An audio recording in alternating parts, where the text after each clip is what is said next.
So some of the fun things that you can do with the Tombow markers are different backgrounds. So I'll show you how this one was done. Super simple, anyone can do it. I grabbed the wrong marker there. All I'm gonna do is I'm gonna do this on my little mat here. You could do it on an acrylic block, piece of plastic, piece of saran wrap. If you did it on a piece of plastic or saran wrap, chances are you're gonna have a little bit more control because you can flip your piece over and you can press your ink down to make sure that it's completely covering what you want it to cover, as well as see and push ink maybe where you're wanting it to go a little bit more. While doing it this way, I don't have that luxury. It's going to be what it's going to be, but I just wanted you to see the possibilities. And in a future one, I'm going to do the ink on an acrylic block, so you'll see that version. So I've scribbled onto my plastic, onto my non-stick surface. I'm going to mist it with water. I want to make sure that I have a decent amount of water on there. I'm taking my piece of watercolor paper or mixed media paper, whichever one you want to use, and we're going to lay it down. And I like to push my finger on it to make sure it's got good contact, and then I'm lifting it up. So then I'm going to let it dry completely. So obviously this one looks slightly different than this one. I used exactly the same colors. The control that you have is over the colors you're using. You don't have control over exactly where the ink goes. You'll have a little bit more control, like I said, if you use a piece of plastic, then you can flip it over and see it a little bit better. But now we have to wait for this to dry.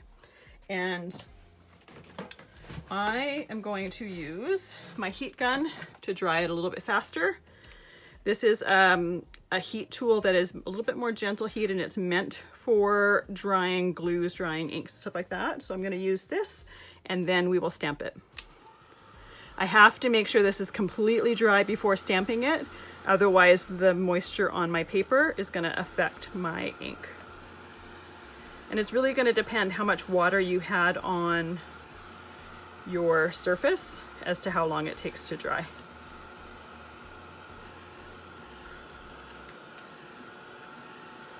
So most of it's dry. There's a wet spot here and a wet spot right there. And I can also lift my paper up and dry it as well.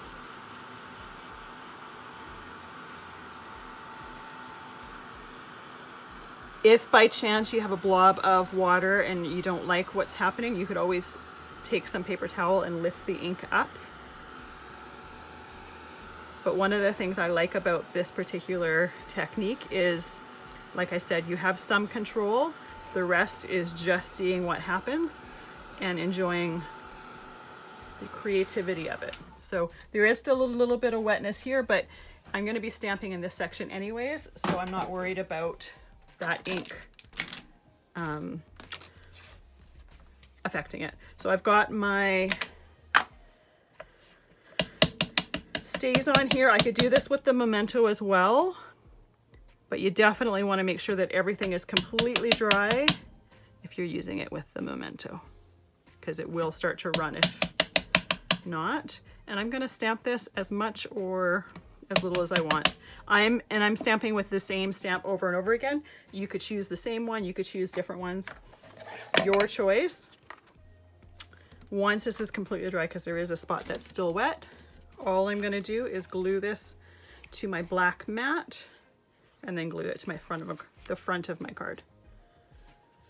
So super simple technique, doesn't take very long. The thing that takes the longest is waiting for your ink to dry. So I'll see you in the next video, and I'm going to teach you some embossing and the emboss resist technique.